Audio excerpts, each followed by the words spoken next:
राधे राधे सगळ्यांना. तर माझा आजचा दिवस नेहमीप्रमाणे जास्तच धावपळीचा पण तितकाच कामाने भरलेला होता. आज मी पुन्हा दशक्रियेच्याच कार्यक्रमासाठी गेले होते. तिथे गेल्यावर कढी, भात आणि शिरा बनवला. स्वयंपाकाचं सगळं काम आवरून घेतलं आणि परत घरी आले. घरी आल्यावर पोंग्यांचाच नैवेद्य देवाला दाखवला आणि तो मी प्रसाद म्हणून खाऊन घेतला. कारण की परत म्हणजे दुसरीकडे पण स्वयंपाकाला जायचं होतं. तर तेच पोंगे खाता खाता तारक मेहता का उलटा चष्मा पण बघत होती आणि ते खाऊन घेतलं आणि परत दुसऱ्या ठिकाणी स्वयंपाकाला गेलो. तिथे गेल्यावर पण कढी, भात आणि शिराच बनवायचा होता. पण गेलो होतो आम्ही दोघं पण, कारण की पटकन आवरून येऊ म्हटलं.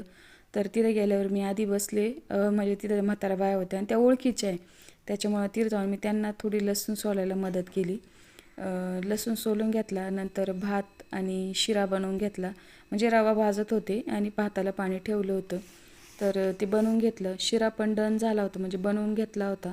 आणि शिऱ्याला थोडासा फूड कलर टाकला होता, केशरी कलर. इकडं कढीला पण सगळं सामान आलं होतं. तर कढीचं पण मी फोडणी देऊन घेतली होती कढीला, कारण की पटकन आवरायचं होतं. नंतर सगळं आवरल्यानंतर त्या माणसांनी भांडे गाडीत ठेवून दिले आणि मग आम्ही घरी आलो. घरी आल्यावर मग सोयाबीन टाकून मसाले भात आणि खोबऱ्याची खीर बनवली होती.